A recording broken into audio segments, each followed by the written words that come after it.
Hello friends, welcome back to Unite Academy. Friends, आज हम लोग इस वीडियो में परमाणु संरचना यानी रसायन विज्ञान का जो पहला चैप्टर है उसके बारे में डिस्कस करेंगे। अगर आप इस चैनल पे पहली बार आए हैं तो आप इस चैनल पर सब्सक्राइब कर लेंगे। फ्रेंड्स, ये वीडियो TSSB TGT साइंस और UP TGT साइंस के लिए बहुत ही महत्वपूर्ण है।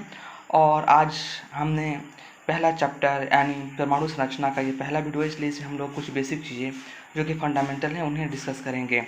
और ये एग्जामिनेशन पॉइंट ऑफ व्यू से महत्वपूर्ण है, क्योंकि कभी कभी क्या होता है कि हम छोटी चीज़ों को इग्नोर कर देते हैं, नहीं देखते हैं ध्यान से, और एग्जाम में यही चीज़ें पूछ दी जाती है तो हमें पता नहीं चलता कि क्वेश्चंस कहाँ से आ गए हैं। तो चलिए दोस्तों, हम लोग अपने टॉपिक को डिस्कस करते हैं। परमाणु संरचना है। सबसे पहले आपको बता दूं कि परमाणु जो शब्द है वह ग्रीक भाषा के शब्द एटोमियो से उत्पन्न हुआ है, जिसका अर्थ होता है न काटे जाने वाला, यानी अविभाज्य, यानी इंग्लिश में कहें तो नॉन डिविजिबल। फ्रेंड्स, परमाणु द्रव्य के मूल संरचनात्मक भाग होते हैं।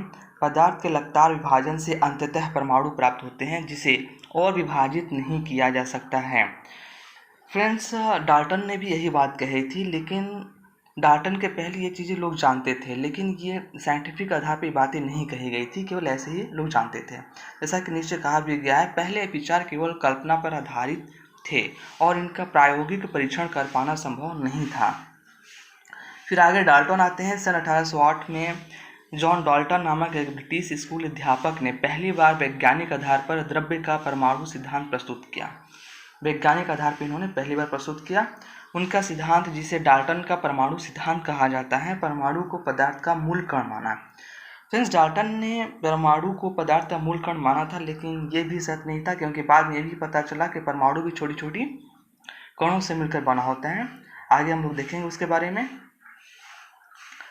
डाल्टन के परमाणु सिद्धांत से द्रव्यमान के संरक्षण के नियम, स्थिर संगठन के नियम तथा गुणित अनुपात के नियम की सफलतापूर्वक व्याख्या की जा सकी। फ्रेंड्स, ये एग्जामिनेशन पॉइंट ऑफ व्यू से बहुत ही महत्वपूर्ण है। इससे आपसे क्वेश्चन पूछा जा सकता है कि डाल्टन के परमाणु सिद्धांत से द्रव्यमान संरक्षण के नियम का पालन होता है या नहीं होता है, स्थिर संगठन के नियम का पालन होता है या नहीं होता है, और गुणित अनुपात के नियम का ये व्याख्या कर पाता है कि नहीं डाल्टन का सिद्धांत। चलिए हम लोग आगे देख लेते हैं। इसको आप लोग याद कर लीजिएगा, अंडरलाइन करके रख लीजिएगा। लेकिन यह कई प्रयोगों के परिणामों को वर्णित करने में विफल रहा, यानी डाल्टन का जो सिद्धांत था कई परिणामों को वर्णित नहीं कर सका। उदाहरण के लिए, कांच अथवा एबोनाइट को रेशम अथवा फर के साथ घिसने पर विद्युत आवेश की उत्पत्ति होती है, और इसके बारे में डाल्टन का जो सिद्धांत था वो वर्णन नहीं कर सका, इसके बारे में बता नहीं सका सही से। इससे यह स्थापित हुआ कि परमाणु छोटे कणों जिसे हम अपरमाणविक कण और इंग्लिश में जिसे हम सब एटॉमिक पार्टिकल कहते हैं, यानी इलेक्ट्रॉन, प्रोटॉन तथा न्यूट्रॉन से बने होते हैं। यह धारणा डाल्टन के धारणा से बिल्कुल अलग थी। अपरमाणविक कण यानी सब एटॉमिक कण कौन कौन से होते हैं? इलेक्ट्रॉन, प्रोटॉन तथा न्यूट्रॉन होते हैं। और फ्रेंड्स, इस घटना से हमें यह पता चला जैसे कि अगर हम कांच, एबोनाइट को रेशम अथवा फर से घिसने पर उसमें क्या होते हैं? विद्युत आवेश की उत्पत्ति हो जाती है। इससे यह स्थापित हुआ कि जो परमाणु होते हैं वह छोटे कणों यानी इलेक्ट्रॉन, प्रोटॉन तथा न्यूट्रॉन से बने होते हैं, जो कि यह धारणा क्या थी? डाल्टन से बिल्कुल अलग थी। डाल्टन का सिद्धांत इसको व्याख्या करने में सफल नहीं थी। अब हम लोग देख लेते हैं अपरमाणविक कणों यानी सब एटॉमिक पार्टिकल की खोज कैसे हुई। यह बहुत ही महत्वपूर्ण है, ध्यान से आप लोग देखेंगे। गैसों में विद्युत विसर्जन यानी इलेक्ट्रिक डिस्चार्ज आदि प्रयोगों के परिणामों से परमाणु की संरचना के बारे में और जानकारी प्राप्त हुई। इन परिणामों की चर्चा करने से पहले आवश्यक कणों के व्यवहार के बारे में हम यह मूल नियम ध्यान में रखना होगा कि यह मूल नियम कौन सा है, आप लोग देख लेंगे कि समान आवेश एक दूसरे को प्रतिकर्षित तथा विपरीत आवेश एक दूसरे को आकर्षित करते हैं। इस नियम को आप लोग ध्यान में रखेंगे। इस नियम के आधार पर ही आगे इलेक्ट्रॉन, प्रोटॉन, न्यूट्रॉन की खोज की गई। तो आगे हम लोग देख लेते हैं इलेक्ट्रॉन की खोज। सन 1830 में माइकल फैराडे ने दर्शाया कि यदि किसी विलयन में विद्युत प्रवाहित की जाती है तो इलेक्ट्रोडों पर रासायनिक अभिक्रियाएं होती हैं, जिनके परिणाम स्वरूप इलेक्ट्रोडों पर पदार्थ का विसर्जन तथा निक्षेपण यानी डिपोजिशन होता है। उसने कुछ नियम बताए जिनके परिणामों से विद्युत की कणीय प्रकृति के बारे में पता चलता है। किसने नियम बताया? जिनका नाम था माइकल फैराडे ने। आगे देखते हैं 1850 के मध्य में अनेक वैज्ञानिक, विशेषकर फैराडे ने आंशिक रूप से निर्वातित नलिकाओं, जिन्हें कैथोड किरण नलिका यानी कैथोड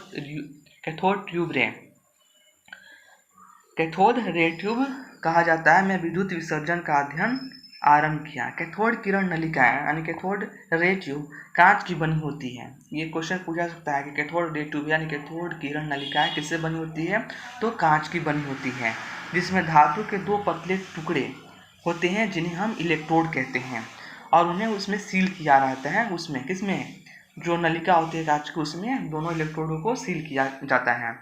गैसों में विद्युत विसर्जन को सिर्फ निम्न दाब या उच्च विभव पर प्रक्षेपित किया जाता है। ये आपको याद रखने की जरूरत है कि गैसों में विद्युत विसर्जन को सिर्फ निम्न दाब या उच्च विभव पर प्रक्षेपित किया जाता है। ये क्वेश्चन बन सकता है यहाँ पे। कांच की नलिकाओं में विभिन्न गैसों के दाब को निर्वातन द्वारा नियंत्रित किया जाता है। यहाँ भी क्वेश्चन पूछा जा सकता है कि कांच की नलिकाओं में विभिन्न गैसों के दाब को कैसे नियंत्रित किया जाता है, तो यहाँ पे आंसर होगा आपका निर्वातन द्वारा नियंत्रित किया जाता है। इस प्रकार जब इलेक्ट्रोडों पर उच्च वोल्टता लागू की गई तो नलिका में कणों की धारा के द्वारा ऋणात्मक इलेक्ट्रोड, जिसे हम कैथोड कहते हैं, से धनात्मक इलेक्ट्रोड, जिसे एनोड कहते हैं, की तरफ विद्युत का प्रवाह आरंभ हो गया। इनको कैथोड किरणें अथवा कैथोड किरण कण कहते हैं, यानी कैथोड रे पार्टिकल। आगे हम लोग देखते हैं, कैथोड से एनोड तक विद्युत धारा की प्रवाह की अतिरिक्त जांच के लिए एनोड में छिद्र तथा एनोड के पीछे नली पर स्फुरदीप्त पदार्थ यानी जिंक सल्फाइड का लेप किया जाता है। जब ये किरणें एनोड के छिद्र से होकर गुजरकर जिंक सल्फाइड की परत पर टकराती हैं तथा वहां एक चमकीला चिन्ह बन जाता है। इस प्रयोग के परिणाम का सारांश निम्नलिखित है। इस प्रयोग से हमें किन बातों की जानकारी मिली उसके बारे में हम लोग जानते हैं। अब कैथोड किरणें कैथोड से आरंभ होकर एनोड की ओर गमन करती है। ये इंपॉर्टेंट है, आप लोग याद रखेंगे कि कैथोड किरणें कैथोड से आरंभ होकर एनोड की ओर गमन करती हैं। ये किरणें स्वयं दिखाई नहीं देती।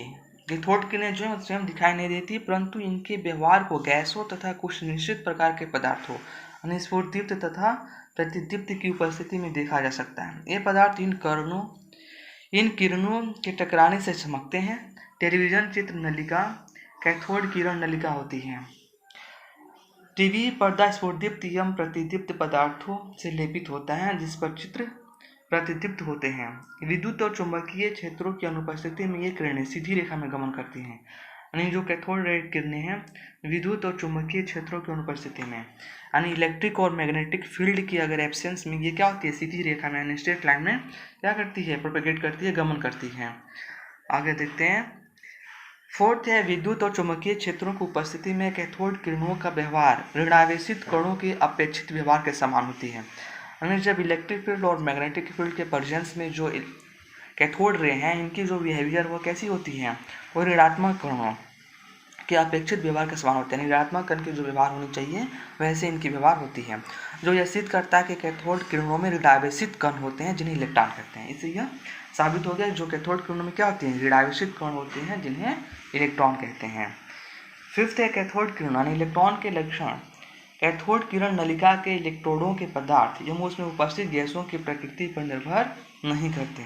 ये बहुत ही इंपॉर्टेंट पॉइंट है, आपसे पूछा जा सकता है एग्जाम में कि कैथोड किरण इलेक्ट्रॉन के जो लक्षण होते हैं कैथोड किरण के नलिका के इलेक्ट्रोडों के पदार्थ एवं उसमें उपस्थित गैस की प्रकृति पर निर्भर नहीं करती है। यानी जो इलेक्ट्रॉन के लक्षण हैं वह इलेक्ट्रोड और उस नलिका में प्रेजेंस जो गैस है उसकी प्रकृति पर निर्भर नहीं करता है। उपरोक्त परिणामों से यह निष्कर्ष निकालता है कि इलेक्ट्रॉन सभी परमाणुओं के मूल घटक होते हैं। अब यहाँ से हम लोग देखने वाले हैं प्रोटॉन तथा न्यूट्रॉन की खोज कैसे की गई। यहाँ पे हमारा हेडिंग है प्रोटॉन तथा न्यूट्रॉन की खोज। फ्रेंड्स, अगर आप इस पीडीएफ को चाहते हैं तो आप टेलीग्राम चैनल को ज्वाइन कर सकते हैं, जिसका लिंक मैं इस वीडियो के डिस्क्रिप्शन बॉक्स में दे दूंगा।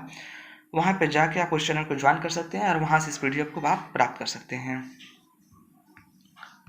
और फ्रेंड्स, जो इंग्लिश मीडियम वाले होंगे इसके पहले मैंने इंग्लिश में एक वीडियो अपलोड किया है, उसको जाकर आप लोग देख सकते हैं।